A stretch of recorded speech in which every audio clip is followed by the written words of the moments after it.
नमस्कार मंडळी, मी मनीषा आणि हे माझं दादाचं यूट्यूब चॅनल आहे। यावर मी आजपासून लोगो अपलोड करीन, मराठी लोगो। तर प्लीज मला सपोर्ट करा आणि हे चॅनल सबस्क्राईब ज्यांनी केले नसेल त्यांनी सबस्क्राईब करा।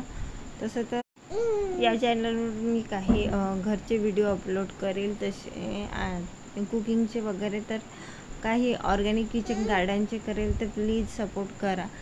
आणि काही माझ्या मुलांचे व्हिडिओ, मुलींचे वगैरे व्हिडिओ अपलोड करेल आणि काही माझे वगैरे व्हिडिओ अपलोड करेल, तर प्लीज सपोर्ट करा आणि सबस्क्राईब करा।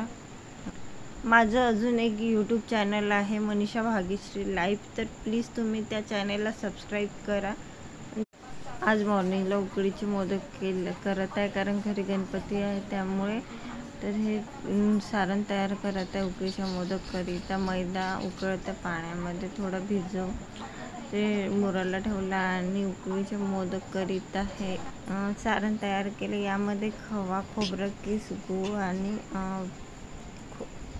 काही ड्रायफ्रूट्सचा बारीक करून टाकला आणि उकडीचे मोदक तयार केले आणि वाफायला ठेवले आणि वाफून झाले।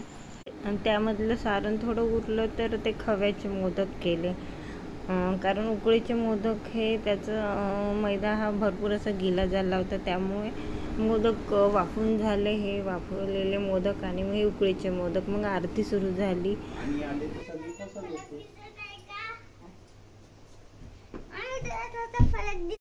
दुःख हरता वाता विघ्नाची, नुरवी पूर्वी प्रेम कृपा दळाची, सर्वांगी सुंदर उटशेंदुराची, कंठी जके मा मुक्ता फळाची। जय देव जय देव जय मंगलमूर्ती, ओ श्री मंगलमूर्ती। दर्शन मात्रे मन, शरणे मात्रे मन, कामना पूर्ती। जय देव। आरती झाल्यानंतर आईने खव्याचे मोदक खव्याचे लाडू बनवले आहे। हे खव्याचे लाडूचं सारण तयार केलं आणि मग जेवण आटपवलं। आणि नंतर आम्ही गच्चीवर माझ्या दादांनी ऑर्गॅनिक टेरेस गार्डन चं काम काही रिनोव्हेशन केलं, ते मी वर बघायला गेली तर तो करत होता। पूर्ण ते त्यांनी स्टँड बनवले त्याकरिता आणि त्यांनी सगळं काही स्टँडवर अरेंज केलं आणि आधी खूप सुंदर होतं। याआधी पण यामध्ये व्हिडिओ अपलोड केले आहे, तर ते तुम्ही पाहू शकता। आता हे त्यांनी पूर्ण नवीन रिनोव्हेशन केलं आहे। त्यामध्ये आता त्यांनी नवीन भाज्या वगैरे चे बीज वगैरे टाकले आहे। इथे कारल्याचा वेल वगैरे आहे आणि हे आंब्याचे झाड आहे, कारल्याचा वेल आहे आणि खूप सुंदर असं केलं आहे त्यांनी। ह्या वेलला त्यांनी व्यवस्थित असे धागे वगैरे लावले आहे, ते अटॅच होऊन समोर जाण्यासाठी। आणि नंतर मग इकडे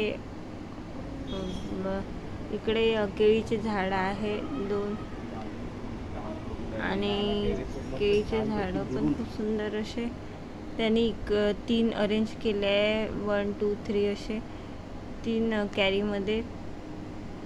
आणि यामध्ये त्यांनी आता बीज वगैरे टाकले आहे। असं किचन गार्डन त्यांनी खूपच सुंदर असं केलं आहे। याआधी म्हणजे याच्या आदल्या वर्षी त्यांनी पूर्ण त्यामध्ये भाजीचं त्यामध्ये लावले होते आणि ते घरीच उगवलेले खात होते। त्यांनी काही मार्केटमधून वगैरे नव्हते, ऑर्गॅनिक होते सगळं काही, शेणखतचा वापर करून आणि काही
असा संपला आमचा दिवस. थँक्यू फॉर वॉचिंग माझा first video. Please like, subscribe आणि सपोर्ट.